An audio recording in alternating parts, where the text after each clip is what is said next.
Hello viewers, ఈ రోజు మనం ఈ వీడియోలో మన వినికిడిని ఎలా పెంచుకోవచ్చు, ఇంకా వినికిడి ప్రాబ్లం రాకుండా ఎలా చూసుకోవచ్చు దాని గురించి మాట్లాడబోతున్నాము. చాలా మంది ఏం చేస్తారంటే లౌడ్ మ్యూజిక్ కానీ టీవీ వాల్యూమ్ కానీ చాలా పెద్దగా పెట్టుకొని వినే అలవాటు ఉంటుంది. సో ఈ అలవాటు వల్ల వినికిడి ప్రాబ్లం రావచ్చు. సో ఫ్యూచర్లో మనకు వినికిడి ప్రాబ్లం రాకుండా చూసుకోవచ్చా, చేయవచ్చా అంటే ఎస్, అఫ్ కోర్స్ మనం చేయొచ్చు. సో నేను ఇప్పుడు మీకు అదే ఇక్కడ చెప్పబోతున్నాను. మీ వినికిడి ప్రాబ్లం రాకుండా మీ వినికిడిని ఎలా ఇంప్రూవ్ చేసుకోవచ్చు ఇంటి దగ్గర. నా ఛానల్ ఆరిఫ్స్ ఆడియాలజీని సబ్స్క్రైబ్ చేయండి. ఆల్ రైట్, ఫస్ట్ థింగ్ వచ్చేసి మీకు అవాయిడ్ లౌడ్ నాయిసెస్.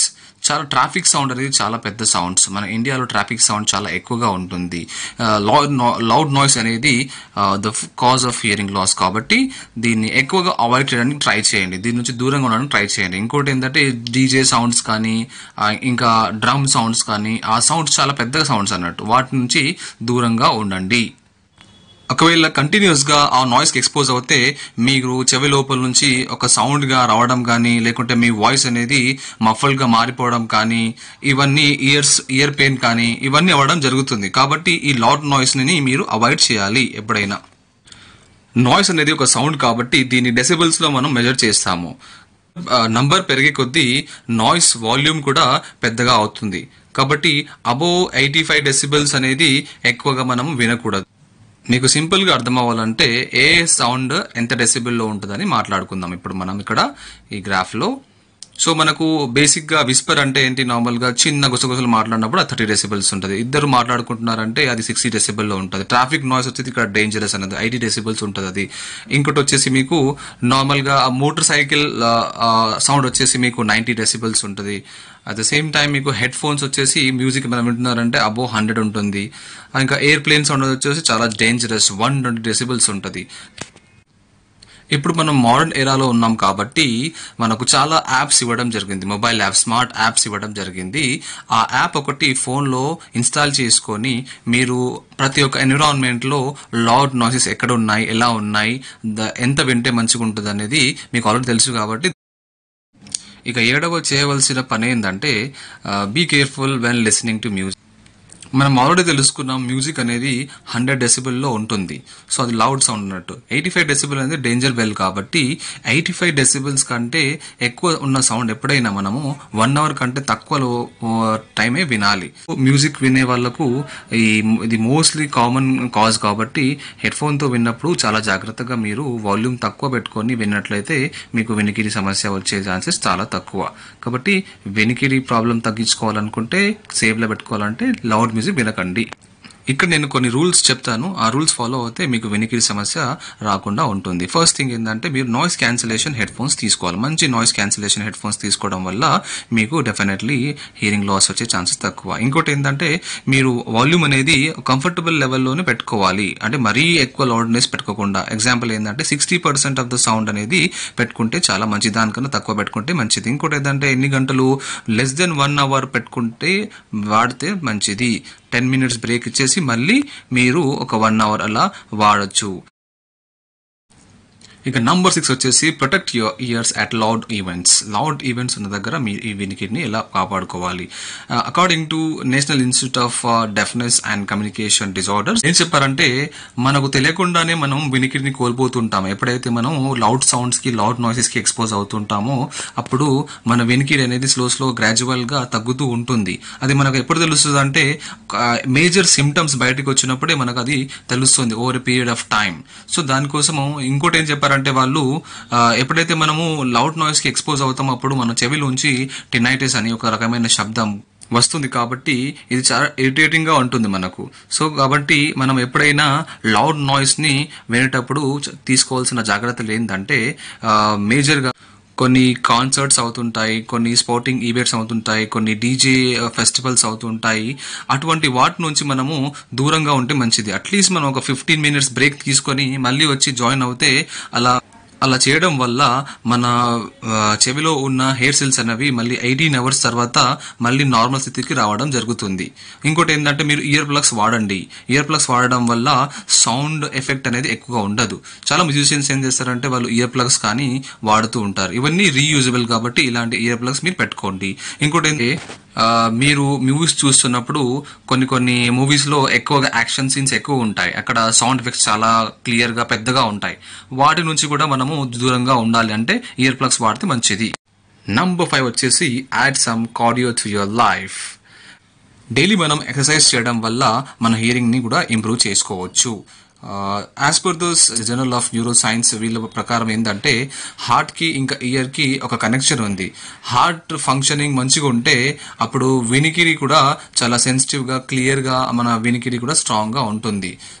దీని అర్థం ఏంటంటే మనకు లో బీపీ కానీ హై బీపీ ఉండడం వల్ల వినికిడి సమస్యలు రావచ్చని అర్థం. కాబట్టి మనకు బీపీ అనేది బ్లడ్ ప్రెషర్ లెవెల్స్ అనేవి నార్మల్ గా ఉంటే చాలా మంచిది. ఇలా ఎక్సర్సైజ్ చేయడం వల్ల మామూలుగా ఏంటంటే మనకు antioxidants and some protective heart shock proteins మన రక్తనాళాల ద్వారా ప్రవహిస్తాయి.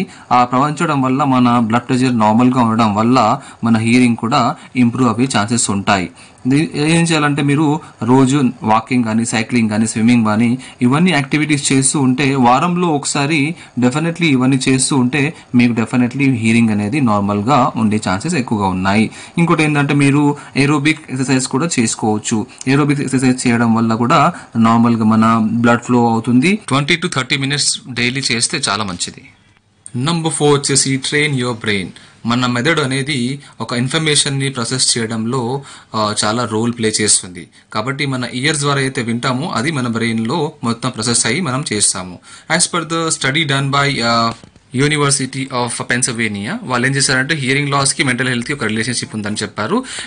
దీనివల్ల హియరింగ్ లాస్ వల్ల యాంగ్జైటీ డిప్రెషన్ ఉంటుందని చెప్పారు అన్నట్టు. ఎక్కువగా గ్రే మ్యాటర్ అనేది అట్రఫీ ఉంటుంది బ్రెయిన్ లో, దానివల్ల వినికిడి సమస్యలు వచ్చేసని చెప్పారన్నట్టు. సో బ్రెయిన్ ని మనం ఎలా ట్రైన్ చేయాలి, ఏం చేయడం వల్ల యాక్టివిటీస్ చేయడం వల్ల బ్రెయిన్ అనేది యాక్టివ్ గా ఉంటుంది, వినికిడి ప్రాబ్లం రాకుండా ఉంటుంది. ఫస్ట్ ఏంటంటే కొన్ని స్ట్రాటజీస్ మనం తెలుసుకుందాం. కొన్ని గేమ్స్ ఆడడం వల్ల కూడా మనం బ్రెయిన్ ని యాక్టివ్ గా పెట్టుకోవచ్చు.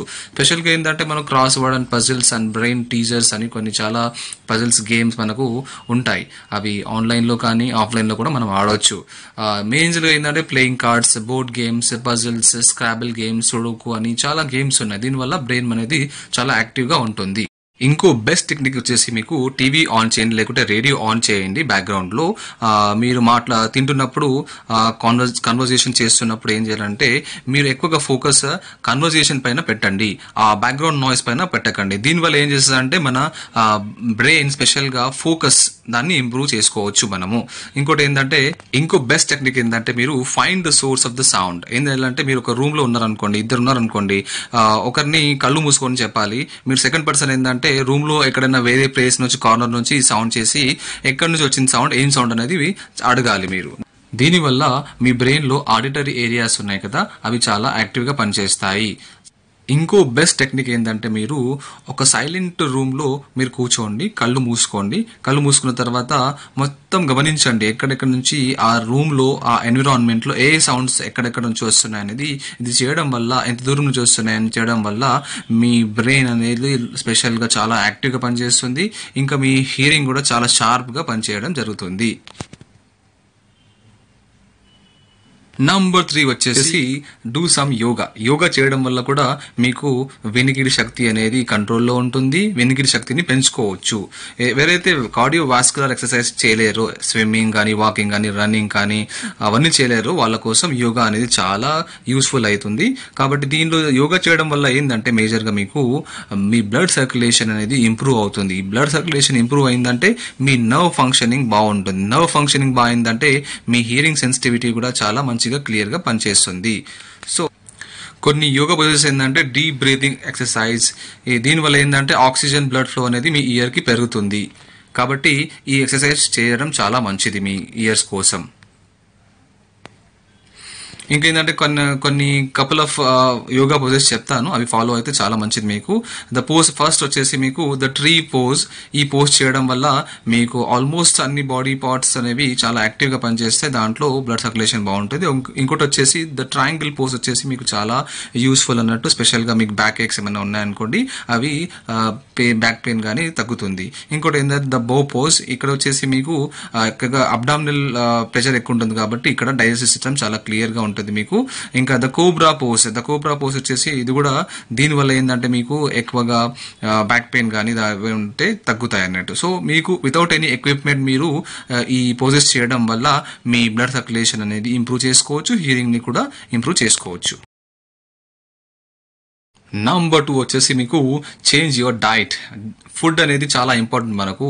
ఇప్పుడు ఏంటంటే చాలా జనరేషన్ ఏంటంటే పిజ్జాస్ కానీ బర్గర్స్ కానీ అవి ఎక్కువ తింటున్నారు. But that is not good. Normally ఏంటంటే మీరు ఎక్కువ తినాల్సింది ఫ్రూట్స్ కానీ వెజిటేబుల్స్ కానీ.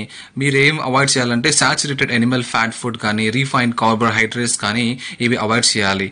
ఇంకోటి ఏంటంటే ఫ్యాటీ ఫుడ్స్ ఏం చేస్తాయంటే నార్మల్గా మనకు బ్లడ్ ఫ్లోని తగ్గిస్తాయి, ఇంకా కొలెస్ట్రాల్ కూడా ఎక్కువగా బిల్డప్ అవుతుంది.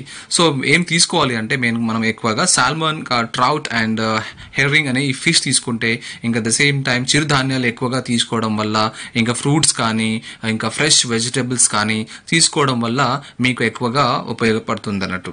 ఇంకో యాంటీ ఆక్సిడెంట్స్ కూడా తీసుకోవాలి ఎక్కువగా. దీనివల్ల ఏంటంటే మీకు మన చెవికి బ్లడ్ ఫ్లో పెరుగుతుంది, అప్పుడు మన ఇయర్స్ సెన్సిటివ్గా ఉంటాయి. ఇంకోటి ఏంటంటే ఎక్కువగా vitamin B3, B6, B9 and B12 తీసుకోవాలి ఎక్కువగా.